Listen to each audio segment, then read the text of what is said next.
Bismillahirrahmanirrahim.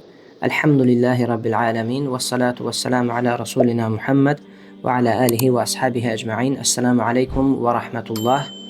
İmam Gazali rahiməhullah 10 qayda kitabında belə buyurur. İkinci qayda.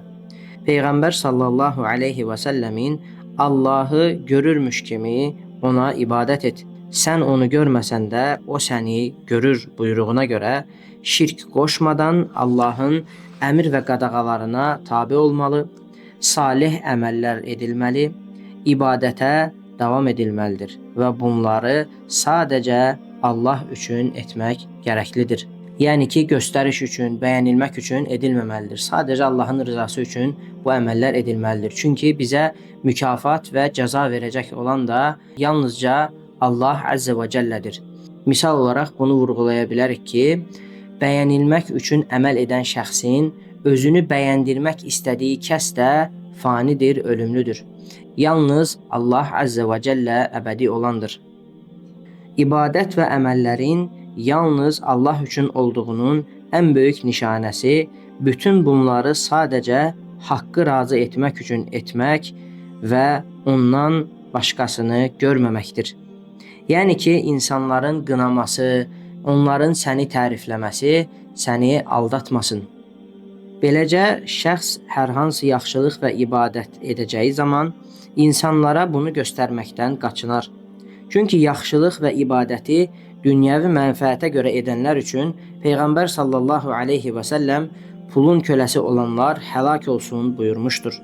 Bu səbəblə insan bütün arzu və əməlini Allaha buraxmalı, nə gözləyirsə ondan gözləməlidir. Yəni ki, ən yaxın insan olsa belə, yəni ən yaxın dostun olsa belə ondan heç bir şey gözləməmək lazımdır. Dini və dünyəvi baxımdan özünə fayda verməyən boş söz və davranışlardan qaçınmalıdır. Belə ki, Peyğəmbər sallallahu aleyhi və səlləm şəxsin boş və mənasız işləri tərk etməsi gözəl müsəlman olduğunu göstərir buyurmuşdur.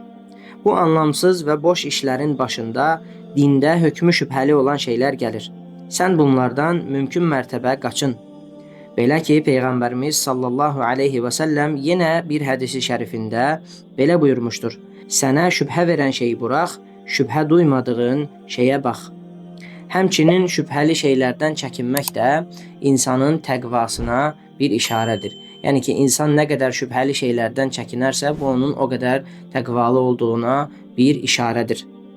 Bu üç əsası layiqi ilə və doğru bir şəkildə yerinə gətirdiyində, yalnız Allah üçün əməl edib riyadan qorunduğunda və malayani, yəni boş işləri tərk etdiyində bunlar səni Allaha yaxınlaşdırır.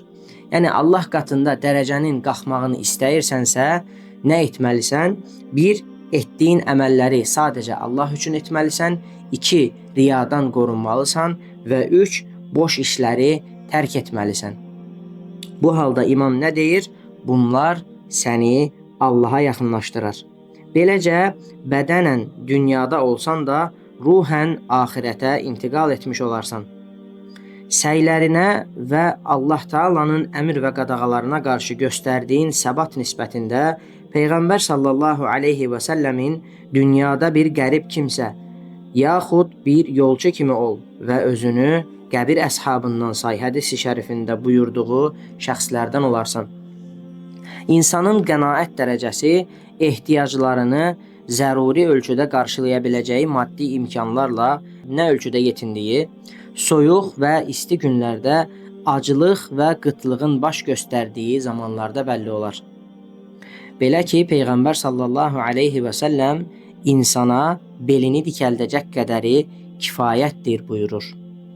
Dolayısıyla buğdası olan, arpası olandan bir şey istəməz. Halal olanla yetinər, mübahlara qərq olmaz. Şübhəli şeylərin kənarında gəzməz. Baxın, bura diqqət eləyin. İmam burada şübhəli şeylərdən etməz demir. Yəni şübhəli şeyləri etməz demir. Şübhəli şeylərin kənarında belə gəzməz buyurur. Belə ki, əsl yurdundan uzaq olan qərib bir şəxsin yükü xəfif olar. Çox əşyası da olmaz. Bundan başqa çox sual da soruşmaz. Belə ki, çox sual qəribin qalacaq bir yer axtardığına işarədir.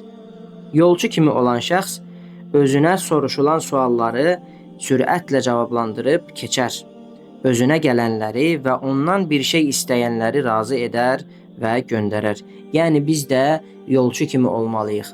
Dünya malından özümüzə çox yük etməməliyik. İnsanın özünü qəbir əhlindən saymasına gəldikdə, bu halda olan bir kimsə dini vacibat və öhdəliklərini digər bir çox işinin üstündə tutar və önəmlə yerinə gətirir. Vəlhamdülillahi Rabbil aləmin.